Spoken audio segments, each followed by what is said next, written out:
Our next topic is ISO OSI reference model. OSI model की rectification 1984 में हुई थी। 1977 में ISO ने कमेटी बनाई और उसको ये रिस्पॉन्सिबिलिटी दी गई कि एक ओपन स्टैंडर्ड डेवलप किया जाए, और इसी कमेटी के एफर्ट्स से 1984 में OSI को ISO ने अप्रूव किया। The term open means यहाँ पे जो वेंडर्स हैं, मैन्युफैक्चरर्स, जो इस मॉडल को फॉलो करेंगे, ठीक है, उनके डिवाइसेस यहाँ पे इंटर ऑपरेट कर सकते हैं। मतलब कि OSI मॉडल के आने से पहले बहुत से वेंडर स्पेसिफिक मॉडल एग्जिस्टेंस में थे, ठीक है, जैसे कि IBM अपने कंप्यूटर्स बनाता था, ठीक है, और उनको कम्युनिकेट कराने के लिए या उनको कह सकते हैं कि कनेक्ट करने के लिए अपना नेटवर्किंग स्टैंडर्ड यूज़ करता था। अदर कंपनीज भी अपने प्रोप्राइटरी प्रोटोकॉल यूज़ करती थी, बट प्रॉब्लम वहाँ पे होती थी जब दो या दो से ज़्यादा वेंडर्स जो होते थे हमारे, वो उनके कंप्यूटर एक ही कंपनी खरीद लेती थी। मतलब जैसे कि एक IBM का है, ठीक है, और दूसरा किसी और वेंडर का है, तो वो एक सिंगल कंपनी ने खरीद लिया, तो उनके इंटरऑपरेबिलिटी कराने में, मतलब उनको मैच कराने में, इंटरऑपरेबिलिटी उनकी कराने में, उनको इंटरकनेक्ट कराने में प्रॉब्लम होती थी।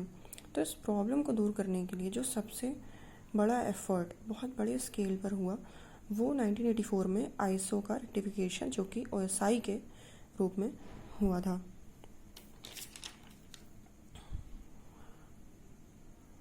OSI मॉडल ये बताता है कि कैसे नेटवर्क प्रोटोकॉल्स और अदर इक्विपमेंट्स आपस में वर्क करेंगे या आपस में कम्युनिकेट करेंगे।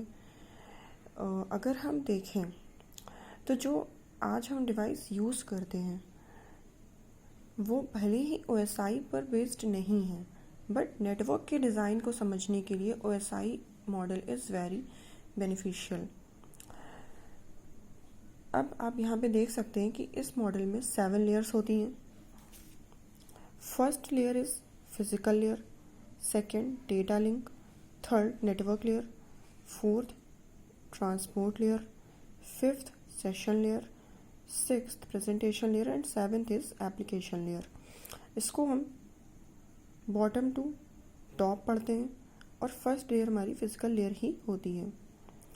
हर लेयर का अपना एक खुद का फंक्शन होता है, हर लेयर की अपनी रिस्पॉन्सिबिलिटी होती है।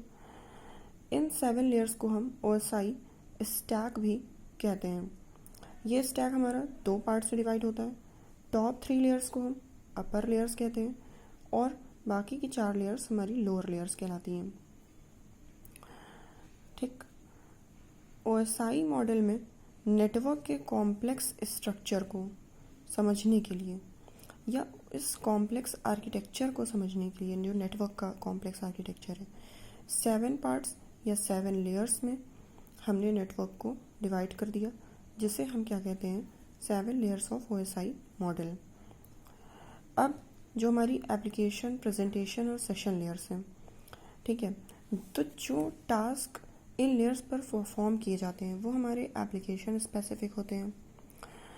Lower layers network specific function जैसे कि राउटिंग, एड्रेसिंग, फ्लो कंट्रोल के लिए रिस्पॉन्सिबल होती हैं, जैसे कि TCP/IP, ईथरनेट, ये सब इसके एग्जाम्पल हैं, TCP/IP और ईथरनेट, ठीक। अभी हम बाद में अदर वीडियोज़ में समझेंगे कि ये सब क्या होता है। OSI मॉडल बेसिकली हमारा जो नेटवर्क का कॉम्प्लेक्स टास्क है उसको 7 पार्ट्स में डिवाइड करता है। इन लेयर्स के कुछ फंक्शंस होते हैं जो हम आपको अदर वीडियोज़ में समझाएंगे। Thank you for watching.